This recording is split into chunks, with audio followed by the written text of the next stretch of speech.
je m'appelle Diane Maillard, j'ai 28 ans cette année. Il y a 15 ans, mes parents biologiques m'ont jetée hors de la maison, alors que je n'étais qu'une gamine de 13 ans. La semaine dernière, ils ont soudainement fait leur apparition lors de la lecture du testament de l'oncle Honoré, l'homme qui m'a élevée pendant ces 15 dernières années. Ils sont entrés avec des sourires confiants, accompagnés d'un avocat personnel, persuadés qu'ils repartiraient de là avec une fortune de plusieurs millions d'euros. Mais lorsque maître Marguerite Morin a brisé le sceau de l'enveloppe et a commencé à élever la voix, ses sourires se sont figés.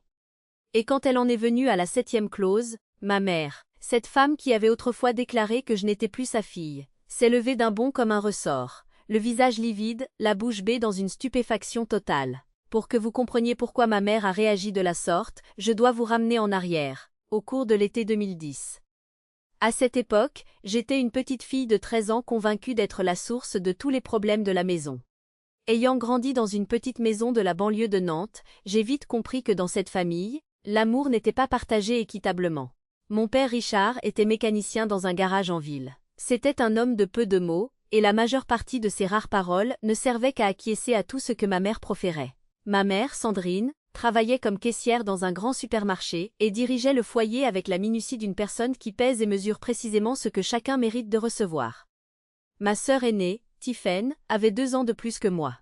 Elle avait hérité des cheveux d'or de ma mère, de ses yeux bleus limpides et de son sourire radieux.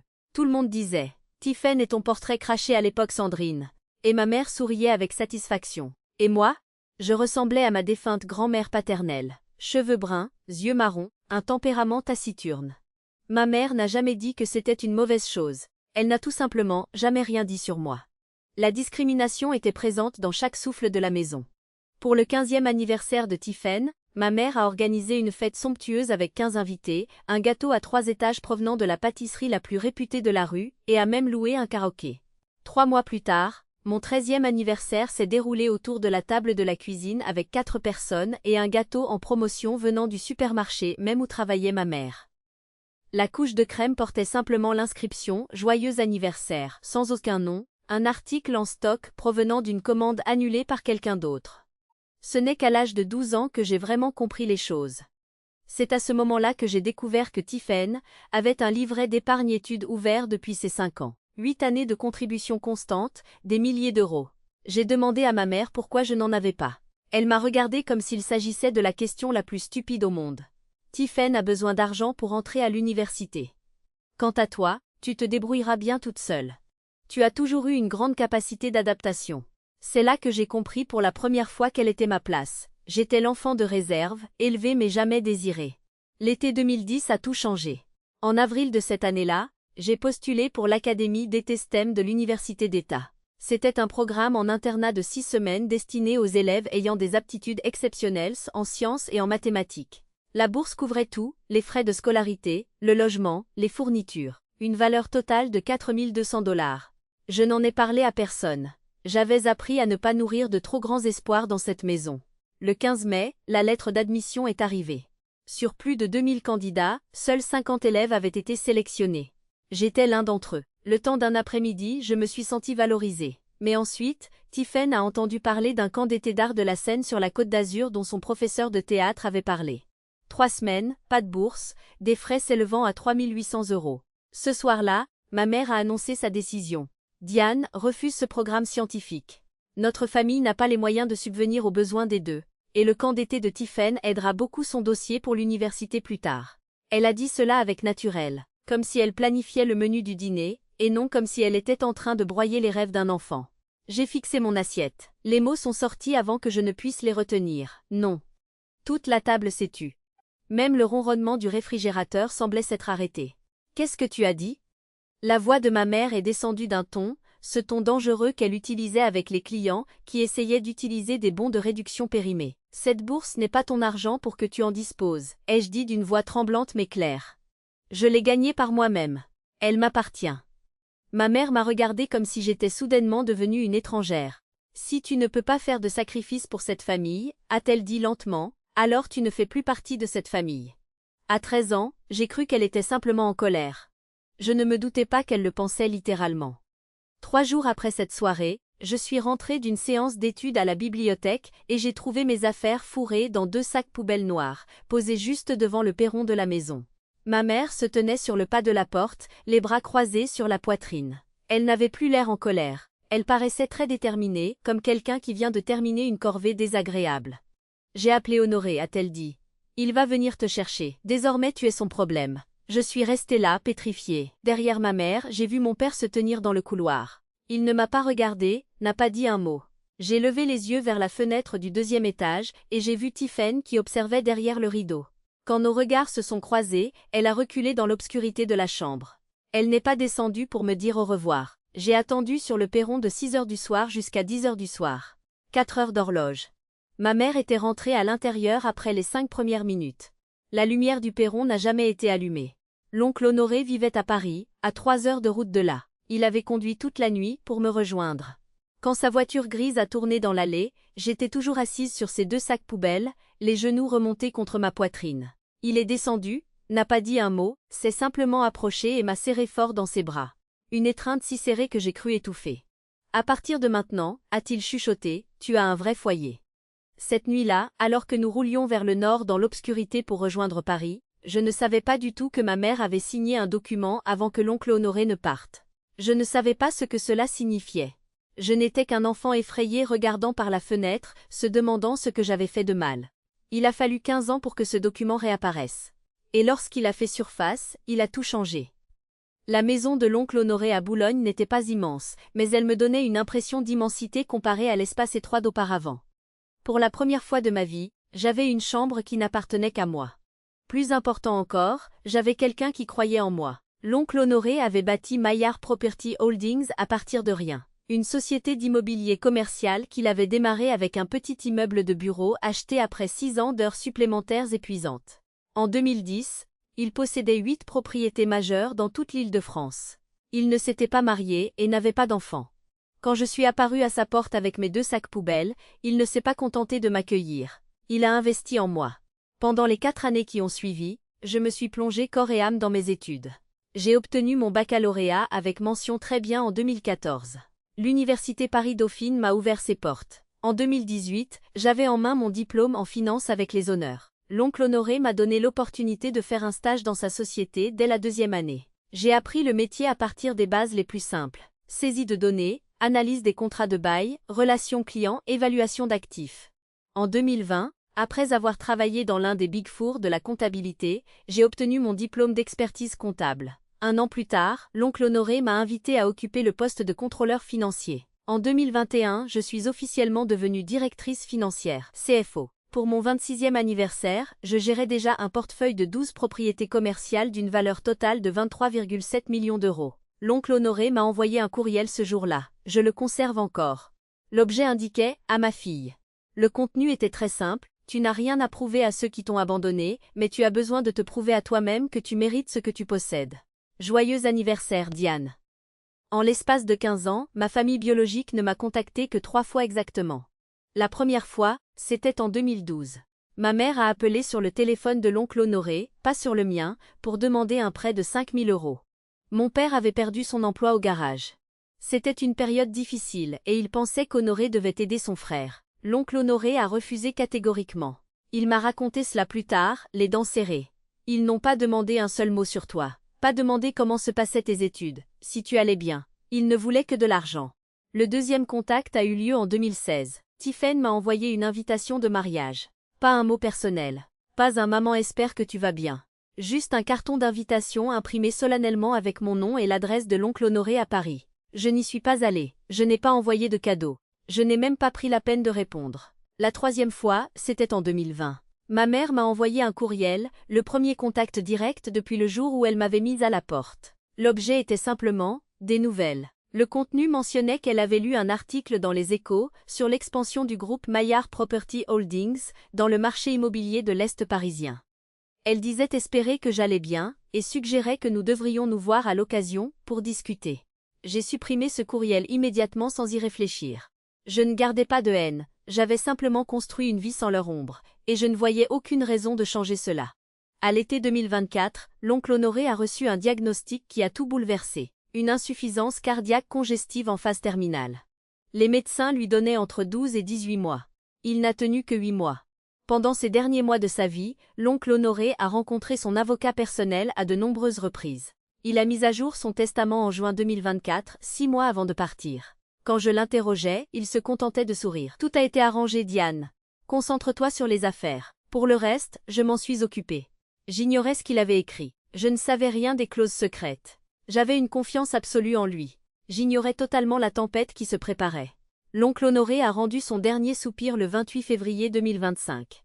Il est parti paisiblement dans son sommeil à l'hôpital de Neuilly, ma main serrant toujours la sienne. Une semaine plus tard, le 7 mars, alors que j'étais au bureau, mon téléphone a vibré affichant un numéro inconnu venant de Nantes. J'ai failli ne pas décrocher. Diane. Cette voix, je l'ai reconnue instantanément. 15 ans n'avaient pas changé la façon dont ma mère prononçait mon nom. Comme si elle goûtait un plat dont elle n'était pas sûre de vouloir avaler la bouchée. Madame Sandrine. J'ai gardé un ton neutre. Pas de maman, juste son prénom. Un court silence. J'entendais presque qu'elle ajustait son ton de voix.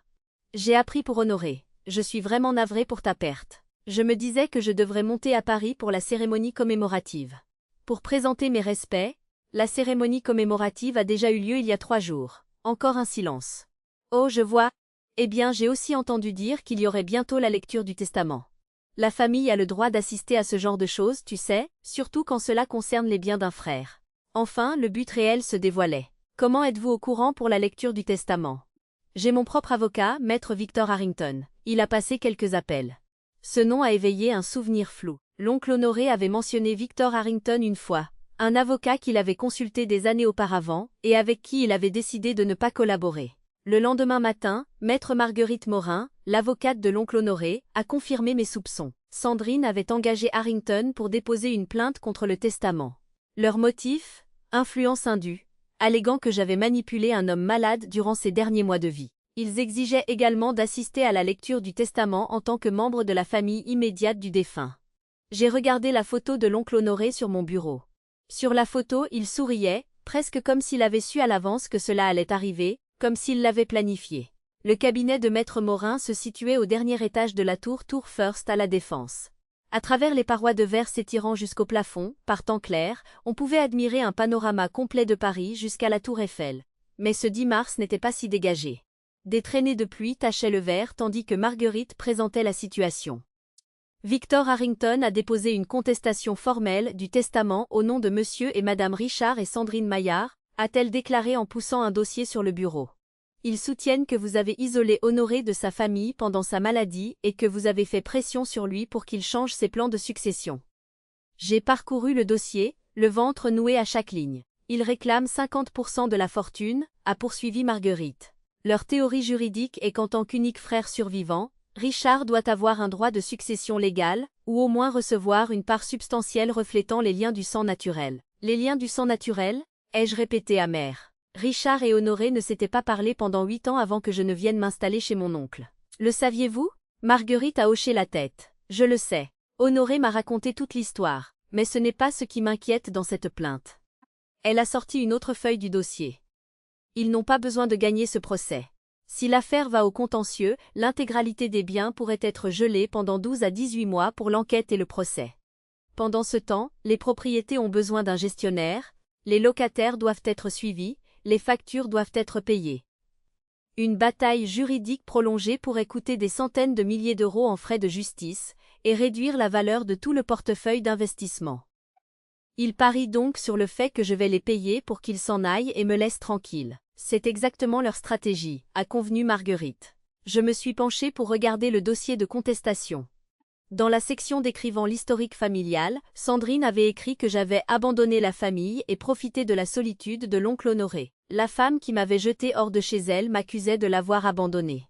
« Avez-vous des documents sur votre situation en 2010 ?» a demandé Marguerite. « N'importe quoi prouvant ce qui s'est réellement passé quand vous êtes allé vivre chez Honoré ? J'ai pensé à cette nuit sur le perron, au sac poubelle, aux 4 heures d'attente, à l'oncle Honoré apparaissant dans la nuit. Je n'avais que 13 ans à l'époque, ai-je dit. Je n'ai pas tenu de registre. Honoré, lui, l'a fait. » Marguerite a déjà saisi son téléphone. Elle a appelé son assistante et a demandé un code de dossier spécifique dans les archives. 20 minutes plus tard, l'assistante est revenue avec une chemise cartonnée jaune vieillie. Marguerite l'a ouverte avec précaution, survolant rapidement le contenu. Puis, Elle m'a regardé avec une expression que je ne parvenais pas à déchiffrer. Diane, étiez-vous au courant de ceci? Elle a poussé le document sur la table. Le titre indiquait « Renonciation volontaire aux droits parentaux et transfert de garde, 15 juillet 2010 ». Le document stipulait clairement que Richard James Maillard et Sandrine Hélène Maillard, saints d'esprit, renonçaient volontairement à tous leurs droits et responsabilités parentaux envers leur fille mineure, Diane-Marie Maillard, et transféraient l'intégralité de la garde légale à Honoré Raymond Maillard. En bas se trouvaient 4 signatures, celle de ma mère, celle de mon père, celle de l'oncle Honoré, et celle d'un notaire à Paris. Ils ne se sont pas contentés de vous mettre à la porte, a dit Marguerite à voix basse. Sur le plan juridique, ils vous ont renié. Ils ont signé l'abandon de leurs droits parentaux. Selon la loi, Sandrine et Richard Maillard ont cessé d'être vos parents à l'instant même où ils ont signé ce document. Mes mains tremblaient. J'avais 13 ans, assise sur le perron dans l'obscurité. J'ignorais totalement quel papier ma mère avait signé à l'intérieur de la maison. Qu'est-ce que cela signifie pour leur demande? Le regard de Marguerite a changé de nuance. Cela signifie que Richard n'a aucune qualité pour réclamer l'héritage par le biais du lien familial. Juridiquement, il n'est pas votre père. Il a lui-même rompu ce lien par un écrit sous témoin il y a 15 ans. Marguerite m'a proposé 2 voies. Option 1, nous négocions. Je contacterai Harrington, je lui expliquerai que leur position juridique est bien plus faible qu'ils ne le pensent. Et je proposerai un montant de transaction entre 500 000 et 1 million d'euros en échange du retrait de leur plainte et de la signature d'un engagement à ne plus contester à l'avenir. C'est plus rapide, plus propre et cela évite l'attention du public. Et l'option 2? Nous procédons à la lecture du testament comme prévu. Il demande à être présent en tant que membre de la famille, laissons-les entrer. Ensuite, nous produisons les preuves, l'acte de renonciation aux droits parentaux, tout l'historique, tout ce qu'Honoré souhaitait révéler en cas de contestation. Elle marqua une pause. Honoré avait anticipé cela, Diane. Il a laissé des instructions spécifiques sur la manière de gérer précisément ce scénario. Il voulait que la vérité soit inscrite au dossier. De retour chez moi ce soir-là, je n'ai pas pu fermer l'œil. Je me suis assise dans le salon de la maison, que l'oncle Honoré m'avait laissé, regardant les photos de famille sur le manteau de la cheminée. Il y avait des photos de moi à chaque étape. Remise des diplômes du bac, obtention de mon diplôme universitaire, le jour où j'ai reçu mon certificat d'expertise comptable, mon premier jour en tant que CFO. Sur chaque photo, l'oncle Honoré souriait radieusement à mes côtés. Il n'y avait aucune photo de Richard ou de Sandrine. Pas une seule. J'ai repensé aux mots de l'oncle Honoré dans son courriel d'autrefois. Tu ne leur dois rien, mais tu te dois la vérité à toi-même. À 7 heures le lendemain matin, j'ai appelé Marguerite. Je veux que la lecture du testament se déroule comme prévu. Pas de négociation, pas de rachat. S'ils veulent être là, qu'on les laisse faire. Mais nous ne cacherons rien. En êtes-vous sûr? Une fois que cela sera rendu public? Ils ont choisi de rendre cela public en déposant leur plainte. Je ne fais que respecter leur choix. La lecture du testament a été fixée au vendredi 14 mars 2025 à 14 h dans la salle de réunion du cabinet de maître Marguerite Morin. Il ne restait que 5 jours. Les jours suivants ont été un tourbillon de préparatifs. Hélène Touré, ma meilleure amie, nous nous étions rencontrés lorsqu'elle avait rejoint Maillard Property Holdings en tant que directrice des ressources humaines il y a 3 ans. M'a aidé à réorganiser tous les dossiers. Elle était la seule personne, avec Marguerite, à connaître toute l'histoire de mon enfance. 47 courriels, a dit Hélène en levant les yeux de son ordinateur portable dans mon bureau le mercredi soir. 47 courriels d'Honoré envoyés au cours des 10 dernières années, documentant sa relation avec toi, ainsi que les raisons pour lesquelles il a rompu tout contact avec Richard. Ces lettres dressaient un portrait clair.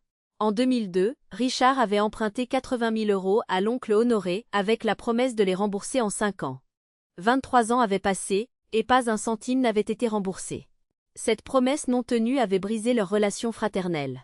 Mon arrivée en 2010 n'avait rien à voir avec cet éloignement. Il était déjà pourri depuis 8 ans. Hélène a également extrait les rapports financiers des 3 années où j'avais exercé les fonctions de CFO. Sous ma direction, le portefeuille d'investissement du groupe était passé de 17,7 millions à 23,7 millions d'euros, une croissance de valeur de 34%. Le taux d'occupation des immeubles atteignait une moyenne de 96%. L'indice de satisfaction des locataires était au plus haut dans l'histoire de la société. Le jeudi soir, j'ai rencontré la Dr Lauren Hayes, la psychologue que je suivais depuis le début de ma vingtaine. « Rappelle-toi pourquoi tu fais cela », a-t-elle dit. « Tu ne cherches pas la vengeance, tu es en train de clore un chapitre de ta vie. Il y a une énorme différence entre les deux. Et si je ressens de la satisfaction quand ils se rendront compte qu'ils ont perdu ?» La Dr Hayes a souri doucement. « C'est ce qu'on appelle la justice, Diane. Se sentir réhabilité quand la vérité éclate n'est pas la même chose que de la cruauté. La question importante est de savoir ce que tu feras après. Je suis rentrée chez moi en voiture cette nuit-là, à travers les rues de Paris luisantes de lumière et de pluie, réfléchissant à ces paroles. Avant de dormir, je me suis regardée dans le miroir de la salle de bain. Elle n'a plus aucun pouvoir sur toi, ai-je dit à mon reflet. Toi seul as le droit de décider de ta propre histoire. Vendredi était arrivé, et j'étais prête. La salle de réunion du cabinet Morin Associés occupait tout un angle du 47e étage avec des parois vitrées du sol au plafond, s'ouvrant sur une vue panoramique de la Seine et du bois de Boulogne au loin. Par une belle journée, ce paysage aurait coupé le souffle. Mais ce 14 mars 2025, le ciel était gris, les eaux de la Seine avaient une couleur d'acier froid, en harmonie avec mon état d'esprit. Je suis arrivée 15 minutes à l'avance, à 13h45. Je portais un tailleur bleu marine à la coupe impeccable. Professionnel et discret. Mes cheveux étaient simplement relevés en chignon. J'avais appris de l'oncle Honoré que les personnes les plus puissantes dans une pièce n'ont jamais besoin d'exhiber leur présence. La salle de réunion pouvait accueillir 20 personnes à la table principale. Quand je suis entrée, 14 personnes étaient déjà présentes. Maître Marguerite Morin était assise en bout de table avec 2 jeunes assistants. Thomas Graham, l'auditeur principal du cabinet Michel & Associés, qui gérait la comptabilité de l'oncle Honoré depuis une décennie, était assis près de la fenêtre. Des représentants de 3 organisations caritatives étaient également présents. L'hôpital pour enfants Necker, la Fondation Abbé Pierre et l'Association pour la conservation de la nature. L'oncle Honoré avait été un grand donateur pour ces 3 structures pendant plus de 20 ans. 5 cadres supérieurs de l'entreprise étaient assis ensemble près de la porte. Ils travaillaient avec l'oncle Honoré depuis longtemps et me connaissaient depuis l'époque où j'étais stagiaire. Marguerite a croisé mon regard et a fait un signe de tête vers la chaise au milieu de la table, directement en face de l'endroit où elle lirait le testament. Je me suis assise, disposant le dossier qu'Hélène avait préparé devant moi. À travers la paroi vitrée, je pouvais voir le hall des ascenseurs. À 14h03 précise, les portes de l'ascenseur se sont ouvertes. Ma mère est sortie la première. Même de loin, je voyais qu'elle s'était soigneusement préparée pour cette mise en scène. Une robe noire élégante, un collier de perles, un maquillage sophistiqué. Suivaient mon père, ma sœur, et un homme dans un costume onéreux, portant une mallette en cuir Hermès rutilante. La pièce allait commencer. Madame Sandrine Maillard est entrée dans la salle de réunion avec l'allure d'une maîtresse des lieux. C'était toujours sa façon d'être, afficher une confiance qu'elle n'avait pas, s'approprier des espaces qui ne lui appartenaient pas. Elle a regardé autour de la pièce avec cette expression de douleur respectable, minutieusement répétée. Derrière elle, mon père, Richard, est entré d'un pas lourd dans un costume gris qui commençait à être étriqué. Il avait forci depuis notre dernière rencontre. Son regard a croisé le mien pendant une fraction de seconde avant de s'échapper précipitamment. Il avait toujours été passé maître dans l'art de tourner le dos. Tiphaine suivait, vêtue d'une robe rose pâle. Un choix étrange pour une lecture de testament, comme si elle s'était trompée d'événement. À 30 ans, elle avait l'air fatiguée d'une manière qui n'avait rien à voir avec le vol matinal depuis Nantes. Leur avocat, maître Victor Harrington, fermait la marche. Il était grand, les cheveux argentés, exhalant l'assurance policée de décennies de bataille dans de grands procès. Sa mallette en cuir valait probablement plus que mon premier mois de salaire au cabinet d'audit. Le regard de Sandrine a balayé la pièce jusqu'à ce qu'il s'arrête sur moi. « Ah » a-t-elle dit, la voix résonnant avec emphase. « Tu es déjà là. » Je ne me suis pas levée. « Madame Sandrine. » Le nom seul dépourvu du mot maman l'a fait tressaillir. Une expression fugitive a traversé son visage, puis elle a rapidement repris son air impassible. J'avais espéré que nous pourrions nous parler en privé avant de commencer. Les affaires de famille doivent être réglées en famille. La séance va commencer dans 2 minutes, ai-je répondu. Je suis certaine que tout ce que vous avez à dire peut attendre. Maître Marguerite Morin s'est levée. Madame Maillard, Monsieur Maillard, Mademoiselle Maillard, Maître Harrington. Des rangées de chaises ont été disposées pour les parties intervenantes le long du mur. La table principale est réservée aux héritiers et aux représentants de la succession. La mâchoire de Sandrine s'est nettement contractée. Elle s'attendait à une place centrale, mais elle était reléguée à la périphérie. Elle n'avait même pas le droit de s'asseoir à table. Sandrine ne s'est pas assise en silence. Au lieu de cela, elle a fait le tour des représentants de l'hôpital pour enfants Necker, s'arrêtant pour se présenter avec un visage feignant l'affliction. « Je suis Sandrine Maillard », a-t-elle dit assez fort pour que toute la salle l'entende. La belle-sœur d'Honoré. Nous étions très proches pendant des années avant que ne survienne ce malheureux éloignement. Elle m'a lancé un regard chargé de sous-entendus. La femme médecin représentant l'hôpital s'est contentée d'un hochement de tête poli sans répondre. Sandrine n'a pas été découragée pour autant. C'est tragique de voir des personnes s'immiscer dans une famille et provoquer une division. Honoré était un homme généreux, trop confiant, peut-être trop. Je continuais de fixer mon dossier, je ne réagissais pas. J'avais appris depuis longtemps que Sandrine vivait des réactions des autres. Tiphaine, en s'asseyant sur la chaise contre le mur, a ajouté une remarque. L'oncle Honoré venait souvent nous voir à Nantes quand nous étions petites. Je ne comprends pas pourquoi elle peut s'asseoir là-haut alors que nous devons rester ici.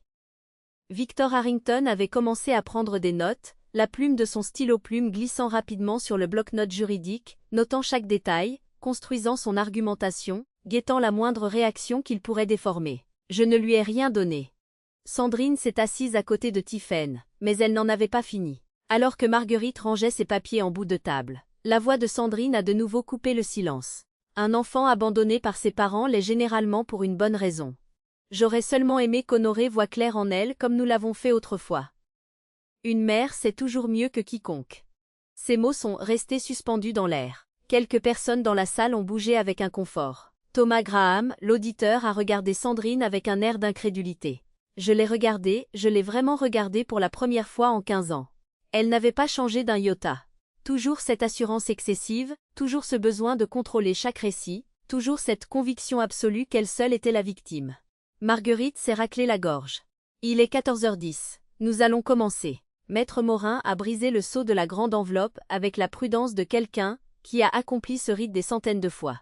Voici le testament et les dernières volontés de Monsieur Honoré Raymond Maillard, a-t-elle commencé, sa voix portant le poids solennel de cet instant. Né le 4 juillet 1953, décédé le 28 février 2025. Ce document a été rédigé le 18 juin 2024, exprimant les dernières volontés de Monsieur Thiard concernant la répartition de son patrimoine. Sandrine s'est légèrement penchée en avant, son collier de perles scintillant sous la lumière.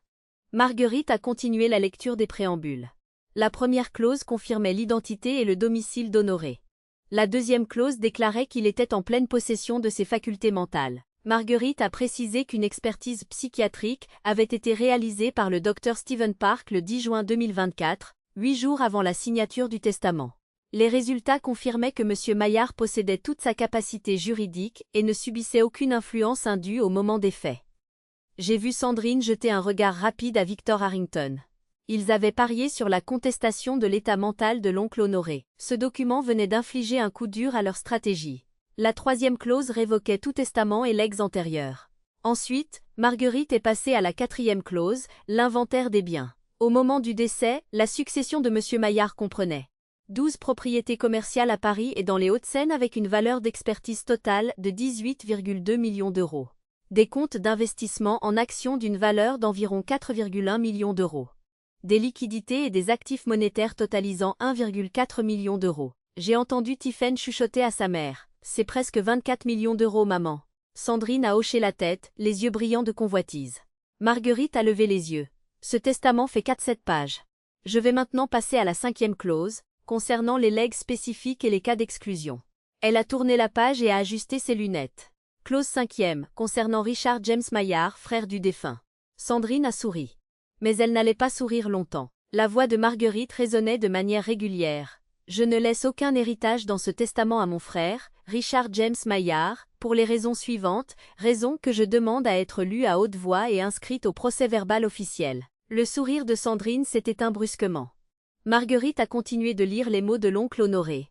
Premièrement, en mars 2002, Richard m'a emprunté 80 000 euros avec une promesse écrite de remboursement intégral sous 5 ans. 23 ans ont passé. Pas un centime n'a été rendu. Je conserve l'engagement de dette originale comme preuve. Le visage de Richard est devenu livide. Il ne s'attendait pas à ce que cette affaire soit exhumée.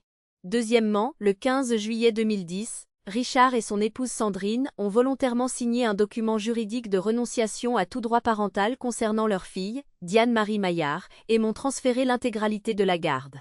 Ce document a été dûment attesté et notarié. Sandrine s'est levée d'un bond de sa chaise. Quel rapport cela a-t-il ici ? Marguerite s'est arrêtée, a regardé Sandrine par-dessus ses lunettes, puis a continué sa lecture sans prêter attention à l'interruption.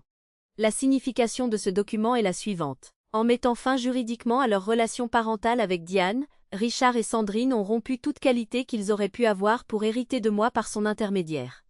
Diane est mon héritière légale, Richard pas son père légal. Par conséquent, Richard n'a aucun lien familial avec mon héritière désignée et n'a aucune qualité pour contester ce testament sur la base des liens du sang.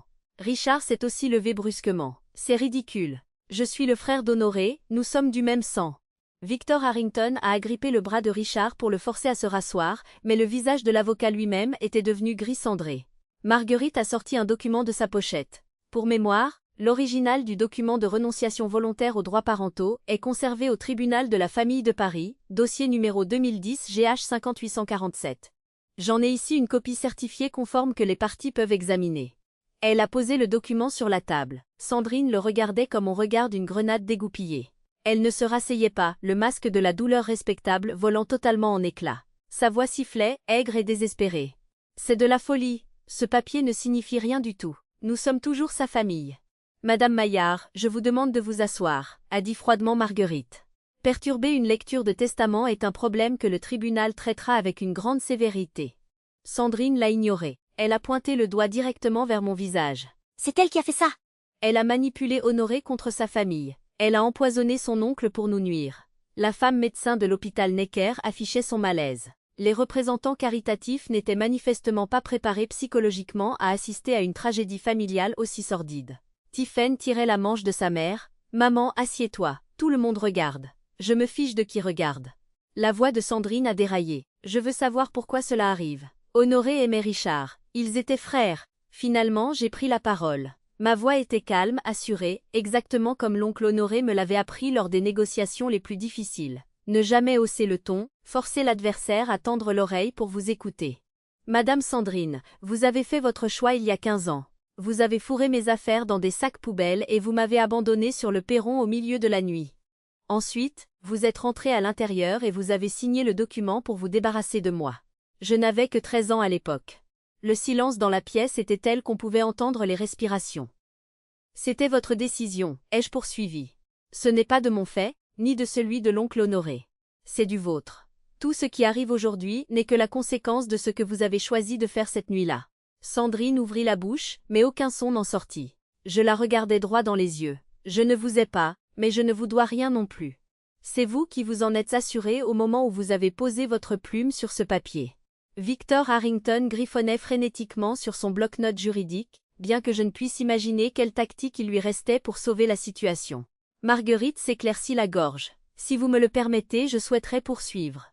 Je n'ai pas encore lu la 7e clause. Sandrine s'effondra finalement sur sa chaise, mais la 7e clause était ce qui allait véritablement mettre un point final à tous ses espoirs. Marguerite tourna la page 12 et s'arrêta. Clause 7e. Désignation du bénéficiaire unique. Toute la salle retint son souffle. Je laisse par la présente l'intégralité de mon patrimoine, incluant tous les biens immobiliers, les comptes d'investissement, les liquidités et les effets personnels, à ma fille adoptive légale, Diane-Marie Maillard. Fille adoptive? Ce mot retentit comme un coup de tonnerre. Le visage de Sandrine devint livide, d'une blancheur telle qu'on aurait dit que tout le sang de son corps s'était évaporé. Adoptive? Depuis quand? La voix de Richard était rauque. Marguerite répondit avec une précision absolue. Monsieur Honoré Maillard a officiellement adopté Diane-Marie Maillard en adoption plénière le 12 septembre 2012, lorsqu'elle avait 15 ans. L'adoption a été finalisée au tribunal de la famille de Paris. Étant donné que monsieur et madame Richard Maillard avaient volontairement renoncé à leurs droits parentaux en 2010, aucun autre consentement de votre part n'était requis. Tiphaine me fixa intensément. Alors, tu n'as même plus aucun lien avec nous sur le plan juridique? Je regardai droit dans ses yeux. Non. Plus depuis que nos parents ont signé les papiers pour m'abandonner. Marguerite continua la lecture. Diane n'est pas simplement une bénéficiaire. Elle est ma fille à tous égards, juridique, factuel et affectif. Elle a travaillé à mes côtés pendant de nombreuses années, a prouvé ses compétences ainsi que son intégrité, et j'ai une confiance absolue en elle pour poursuivre ce que j'ai commencé. Personne ne mérite cet héritage plus qu'elle, et il n'est personne que j'aime davantage. Ma vision se troubla. Je tentais de contenir les larmes qui montaient. L'oncle Honoré ne m'avait jamais parlé des termes de cette clause. Il avait gardé le secret, attendant ce moment précis, sachant qu'il finirait par arriver. Sandrine secoua lentement la tête, comme une personne essayant de s'éveiller d'un cauchemar. « Cela ne peut pas être légal, » murmura-t-elle. « Victor, dites-leur que cela ne peut pas être légal. » Victor Harrington ne répondit pas. Il fixait son bloc-notes, son stylo-plume immobile. Il ne comprenait que trop bien. Ce procès était terminé avant même d'avoir commencé. Marguerite sortit une enveloppe plus petite. « Il y a un dernier élément. dit-elle. Monsieur Maillard a laissé une lettre personnelle pour Diane avec l'instruction que je puisse en lire une partie à voix haute si Diane y consent. Je hochai la tête, n'osant pas me fier à ma propre voix. Marguerite ouvrit la lettre. L'écriture familière de l'oncle Honoré remplissait la page. Diane, si cette lettre est lue, cela signifie que tout s'est déroulé exactement comme je l'avais prévu. Ta famille biologique s'est présentée pour réclamer de l'argent qu'ils n'ont jamais gagné à un homme dont ils ne se sont jamais souciés. Je suis navrée que tu aies à traverser cela, mais je sais que tu es assez forte pour le surmonter. Un petit son s'échappa de la gorge de Sandrine, presque un gémissement. Tu es arrivée à moi comme un enfant bon blessé rejeté par ceux qui auraient dû te protéger. Mais tu n'as pas laissé cela définir ta vie. Tu as transformé la douleur en détermination, la solitude en indépendance et l'abandon en résilience. Je n'ai jamais été aussi fière de quiconque que de toi durant toute ma vie. La voix de Marguerite s'adoucit. Je ne t'ai pas sauvée, Diane. C'est toi qui t'es sauvée toi-même. Je t'ai seulement offert un foyer pour que tu puisses le faire. Tout ce que tu as accompli, tes études, ta carrière, ta personnalité, tu l'as conquis par tes propres efforts. Je te laisse l'intégralité de cet héritage, non pas parce que tu en as besoin, mais parce que tu le mérites, et parce que je sais que tu t'en serviras pour aider les autres, de la même manière que j'ai essayé de t'aider. Mes larmes coulèrent abondamment. Je ne fis rien pour les retenir. Ne les laisse pas te faire culpabiliser d'avoir survécu à ce qu'ils t'ont infligé. Ne les laisse pas revenir à moins que tu ne le souhaites. Tu ne leur dois rien. Tu te dois tout à toi-même. Je t'aime, Diane. Pour toujours ton père Honoré. Madame Sandrine joua une dernière carte désespérée. Elle se leva de nouveau, mais cette fois son ton avait changé. La colère avait disparu, remplacée par une intonation s'efforçant d'imiter celle d'une mère blessée. Diane, ma chérie, je sais que tout a été très difficile quand tu étais petite. J'ai commis des erreurs, je le reconnais. Mais nous sommes toujours du même sang. Nous pouvons surmonter cela ensemble, n'est-ce pas? Nous pouvons au moins discuter d'un partage équitable de l'héritage, non? J'essuyais mes larmes et la regardais bien en face.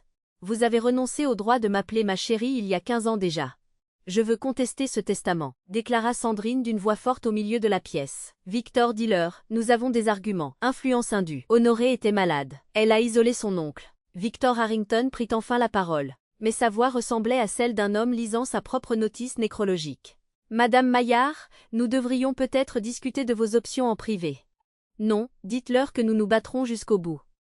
Marguerite l'interrompit en tournant son iPad vers l'assemblée. Sur l'écran figurait une série d'emails. Maître Harrington, vous souhaiterez peut-être expliquer ceci à votre cliente. Le silence se fit dans la salle. Marguerite lut à voix haute. Ceci est un email daté du 3 mars 2022, envoyé par Honoré Maillard à Victor Harrington. Objet, fin de service. Dans ce message, Monsieur Maillard écrit « Victor, je mets fin à notre relation professionnelle. Le fait que vous me conseillez d'inclure Richard dans mon plan successoral, malgré ses années d'abus financiers et la manière dont il a traité Diane, est inacceptable. Je vais chercher un nouvel avocat. » Elle leva les yeux vers Victor. « Vous avez représenté Honoré Maillard. Vous avez été renvoyé parce que vous protégiez les intérêts de Richard au lieu des volontés d'Honoré. Et maintenant, vous acceptez de mener une action contre la succession d'Honoré sans divulguer ce conflit d'intérêts à votre cliente actuelle. » Le visage de Victor devint gris comme du béton brut. Sandrine se tourna vers lui, le dévorant du regard. « Vous m'aviez dit que nous allions gagner. » Il ne put répondre. Victor Harrington se leva brusquement, rangeant sa mallette Hermès avec des mains tremblantes. « Je dois revoir ces documents, » dit-il, sa voix ayant perdu tout son éclat. « Nous devrions discuter en privé, Madame Maillard. »« Discuter de quoi ?» La voix de Sandrine monta de nouveau dans les aigus. « Vous allez partir comme ça, en plein milieu ?»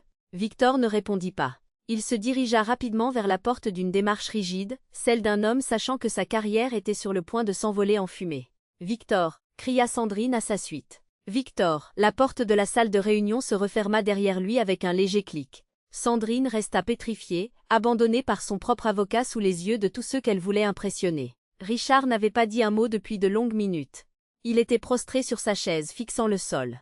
Il avait passé sa vie à suivre la direction de Sandrine, et voilà qu'elle les avait menés tous deux au bord du gouffre. Tiphaine sanglotait. J'ignorais si elle pleurait l'argent perdu ou cette honte humiliante. Sandrine se tourna vers moi une fois de plus. Le masque était totalement tombé. En dessous, il ne restait que le désespoir. Et sous ce désespoir, peut-être les premiers tressaillements d'un regret sincère. « Diane » commença-t-elle d'une voix étranglée. « Nous pouvons encore, je veux dire, nous sommes toujours une famille, n'est-ce pas? Le sang est plus fort que tout. Tu peux encore. » Je me levai de table. « Madame Sandrine, vous avez cessé d'être ma famille le 15 juillet 2010. C'est vous qui avez signé ce document. Je n'ai pas fait ce choix. C'est vous qui l'avez fait. » Je ramassai mon dossier et la regardai calmement. Je ne vous ai pas. Sincèrement, j'ai de la peine pour vous, mais vous n'avez aucun droit sur moi, ni légalement, ni émotionnellement, ni sous aucun autre aspect. Je me tournai vers Marguerite. Pouvons-nous continuer avec les clauses restantes? Marguerite hocha la tête. Sandrine se laissa tomber sur sa chaise. Elle ne dit plus un mot pendant tout le reste de la cérémonie. Marguerite passa à la suite avec un calme professionnel.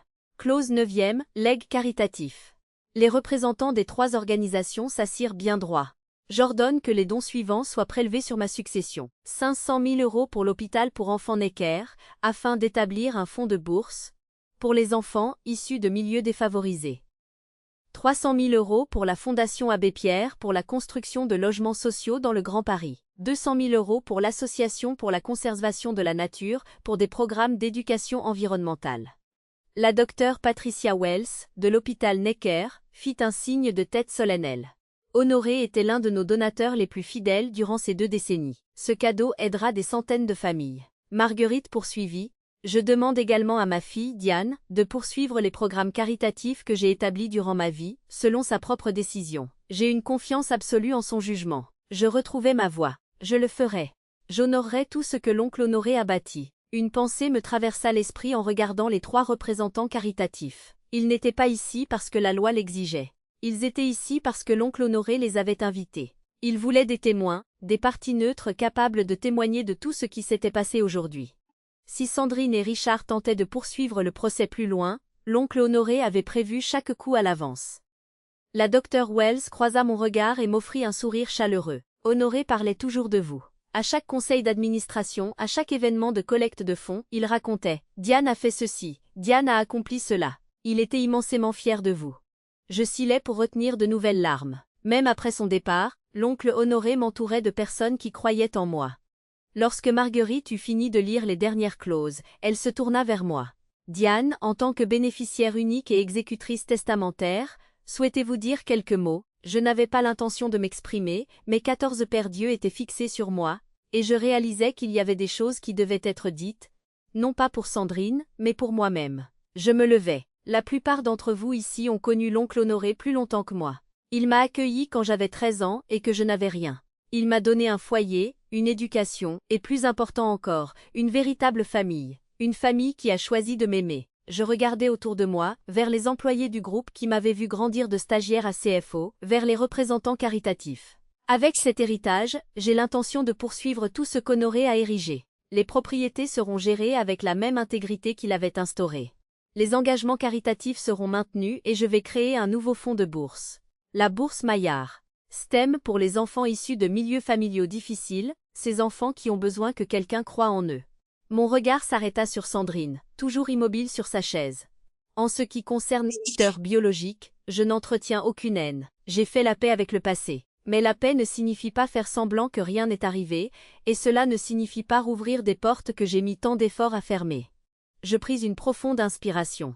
Honoré m'a appris que la famille est un choix. Les gens qui se tiennent à vos côtés quand tout s'écroule, voilà votre famille. Selon cette définition, les personnes dans cette pièce, ceux qui ont connu Honoré, travaillé avec lui, l'ont respecté, vous êtes ma famille bien plus que ceux avec qui je partage le même sang. Je me rassis. La salle resta silencieuse un long moment. Puis Thomas Graham, l'auditeur, commençait à applaudir. Les autres suivirent. Sandrine ne bougea pas. Marguerite mit officiellement fin à la lecture du testament à 15h47. Le testament a été lu dans son intégralité. Toutes les exigences légales ont été satisfaites. Mademoiselle Maillard, vous pouvez contacter notre cabinet la semaine prochaine pour entamer le processus de transfert. La succession sera totalement liquidée sous 14 jours ouvrables. Tout le monde commença à se lever, des murmures de conversation s'élevèrent. Sandrine se leva lentement, comme une femme qui venait de vieillir de 10 ans en l'espace de 2 heures. Richard s'était déjà dirigé lourdement vers la porte, ne regardant personne. Tiphaine prit son sac à main et suivit son père sans un mot. Sandrine s'attarda. Elle se tourna pour me regarder une dernière fois. Son maquillage avait légèrement coulé autour de ses yeux. La femme confiante qui était entrée dans cette pièce en espérant des millions d'euros paraissait maintenant petite et brisée. Elle ouvrit la bouche comme pour dire quelque chose. Je vis ses lèvres former les premières lettres de la phrase « Je suis désolée », mais elle referma la bouche, se détourna et sortit. Je restais là, immobile, regardant cette silhouette s'éloigner derrière la porte de la tour First, sous le ciel froid et gris de Paris, sentant mon cœur s'alléger. J'étais né de nouveau. Cette femme m'avait jetée comme une marchandise défectueuse, avait signé des papiers pour légitimer sa cruauté, puis 15 ans plus tard était réapparue dans l'espoir de tirer profit de sa propre méchanceté. Je ressentis une émotion passagère, pas tout à fait de la satisfaction, pas tout à fait de la réhabilitation. C'était quelque chose de plus complexe, un vide étrange qui apparaît lorsqu'un chapitre de vie se ferme enfin. La docteure Wells de l'hôpital Necker s'approcha alors que la salle se vidait. « Honoré parlait de vous à chacune de nos rencontres, dit-elle en me serrant la main. Il m'a dit un jour que vous accueillir avait été la décision la plus sage de sa vie.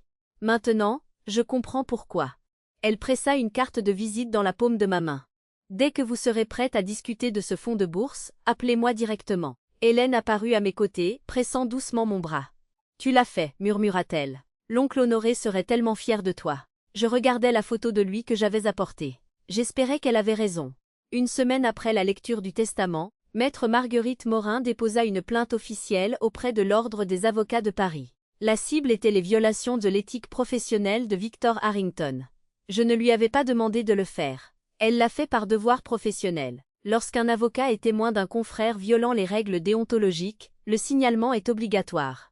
La plainte exposait 3 fautes. Premièrement, le conflit d'intérêts. Harrington avait représenté Honoré Maillard et détenait des informations confidentielles sur son plan successoral. Deuxièmement, la non-divulgation d'informations. Harrington n'avait jamais parlé à Sandrine ou Richard de sa relation passée avec Honoré. Troisièmement, la présentation de faits erronés. Harrington avait fait croire à ses clients qu'ils avaient un avantage juridique alors qu'ils savaient parfaitement que leur position était sapée à la racine. Fin mai 2025, le Conseil de l'Ordre rendit son verdict. Victor Harrington fut suspendu d'exercice pendant 6 mois, condamné à une amende de 15 000 € et dut suivre une formation complémentaire en éthique. En l'espace de quelques semaines, ses 3 plus gros clients transférèrent discrètement leurs dossiers vers d'autres cabinets. J'entendis dire dans le milieu juridique que le chiffre d'affaires de son cabinet avait chuté d'environ 200 000 € cette année-là. Hélène m'a demandé un jour si je ressentais de la satisfaction face à la chute de Harrington. Je ne lui ai rien fait. Ai-je répondu. Il s'est puni lui-même. J'étais juste présente par hasard quand les conséquences sont tombées. C'était la vérité.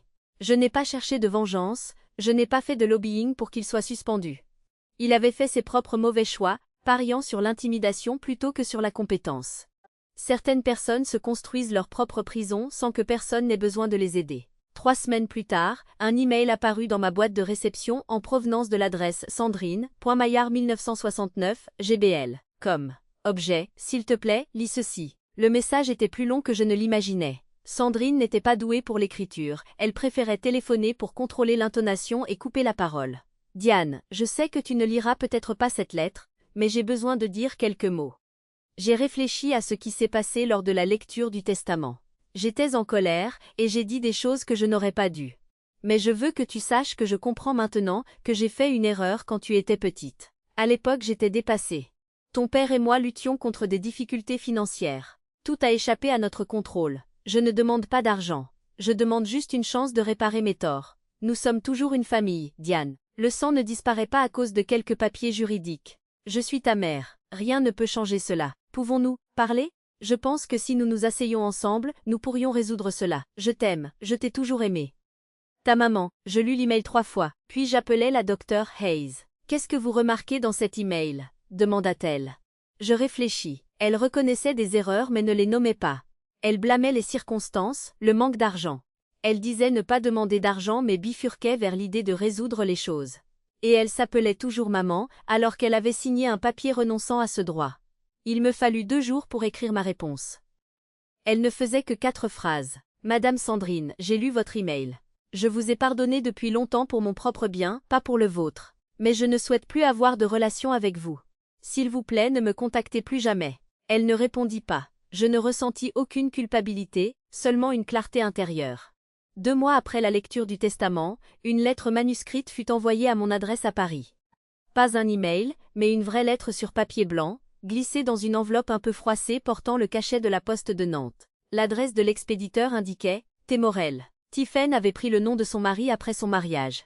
J'ouvris la lettre avec réticence, me préparant mentalement à une autre manipulation. Mais ce que je trouvais était totalement différent.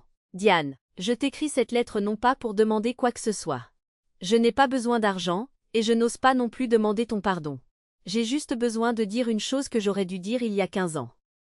Cette nuit-là, quand nos parents t'ont chassé, je regardais par la fenêtre de ma chambre. Je t'ai vue assise sur le perron avec ses sacs poubelles. J'ai regardé pendant 4 heures. Je t'ai vue seule dans le noir à attendre, et je ne suis jamais descendue. J'aurais pu le faire. J'avais 15 ans, j'aurais pu t'apporter un peu d'eau, ou m'asseoir à côté de toi, ou au moins te dire pardon. Au lieu de cela, je suis restée derrière le rideau comme une lâche. Cela m'a hantée pendant tout ce temps. Chaque fois que maman parlait de toi, te rejetant toujours la faute, se posant toujours en victime, je repensais à cette fenêtre, à ce que je n'avais pas fait. Je ne te demande pas de me pardonner, je n'exige pas de relation. Je veux juste que tu saches que je sais que j'ai eu tort. Je t'ai abandonné quand tu avais le plus besoin d'une famille. Tu méritais mieux de la part de ta sœur. Si tu ne veux plus jamais entendre parler de moi, je comprends. Mais je ne pouvais pas laisser passer une année de plus sans dire cette vérité. Tiffen. Je lus la lettre 4 fois.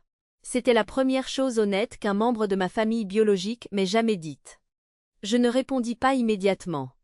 J'avais besoin de temps pour définir ce que je voulais faire de cette porte qui venait de s'entr'ouvrir de manière inattendue. Mais pour la première fois en 15 ans, je ressentis autre chose que de la distance en pensant à ma sœur. 4 mois après la lecture du testament, j'écrivis une réponse à Tiffen. La Dr Hayes m'avait aidé à comprendre ce que je voulais vraiment, non par obligation, non pour paraître généreuse, mais pour moi-même. Je n'étais pas encore prête à faire confiance, mais sa lettre était une reconnaissance de responsabilité sans excuse. Je lui répondis avec des conditions. Tiffen, j'ai lu ta lettre plusieurs fois. J'apprécie le fait que tu reconnaisses la vérité sans chercher d'excuses. Cela demande du courage. Je ne suis pas encore prête pour une relation complète, mais je suis disposée à garder un contact prudent aux conditions suivantes. Premièrement, aucun contact via maman ou papa. J'ai coupé les ponts avec eux et tu dois respecter cette limite. Deuxièmement, ne jamais discuter d'argent ou de l'héritage de l'oncle Honoré. Troisièmement, je me réserve le droit de mettre fin à toute conversation sans explication. Si tu acceptes, nous pouvons commencer par un appel vidéo mensuel de 15 minutes, sans pression. Ce n'est pas une promesse que tout est oublié, mais je m'ouvre pour voir s'il y a quelque chose qui mérite d'être reconstruit. Mais tout doit se faire selon mes règles. Dis-moi si tu acceptes. Diane. La réponse arriva 3 jours plus tard. Un seul mot, d'accord. Le premier appel vidéo eut lieu un samedi après-midi de septembre 2025. J'étais assise dans mon bureau à la maison, regardant les dernières secondes du compte à rebours avant 14 heures. Mon cœur battait plus vite que lors de la lecture du testament. Cet appel semblait d'une certaine manière plus dangereux. Affronter Sandrine était une autodéfense contre une attaque, alors que ceci était le choix de redevenir vulnérable une fois de plus.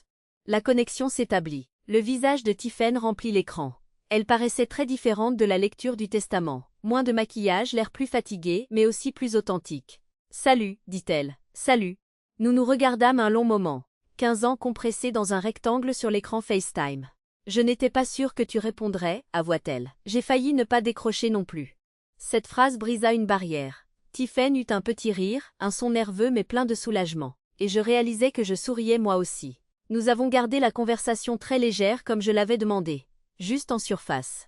Elle parla de son travail, elle suivait une formation pour devenir prothésiste ongulaire et s'efforçait d'obtenir son diplôme. Elle mentionna ses enfants, Jaden 8 ans et Lily 6 ans, sans chercher à me forcer à jouer les tantes. Je parlais de l'entreprise, de la météo parisienne, de choses pas trop intimes. À la 14e minute, je dis, nous devrions arrêter là. Diane, m'arrêta la voix de Tiffen avant que je n'éteigne.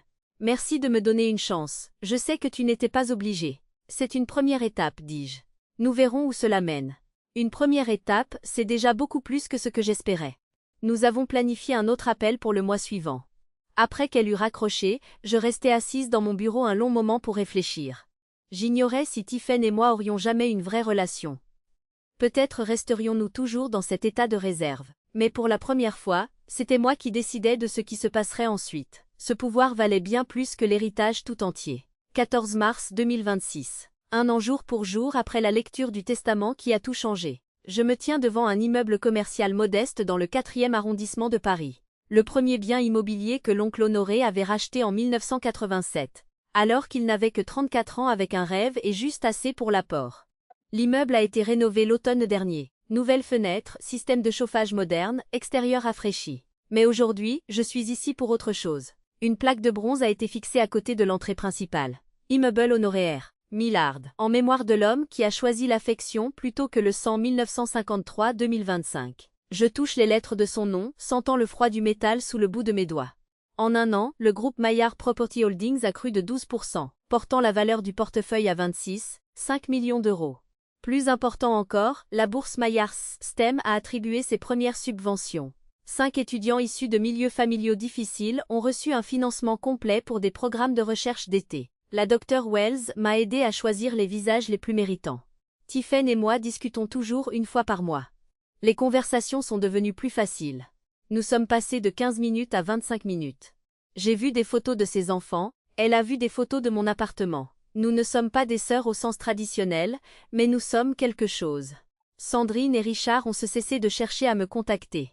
J'ignore à quoi ressemble leur vie maintenant, et je réalise que je n'ai pas besoin de le savoir. Hélène s'approche de moi, regardant la plaque de bronze. « Tu vas bien ?» Je pèse la question. « Je me sens en paix », réponds-je. C'est encore mieux qu'être heureuse. L'oncle Honoré m'a appris que la famille est un choix, et j'ai enfin appris à me choisir moi-même. Le ciel de Paris est bleu aujourd'hui après des semaines de grisaille.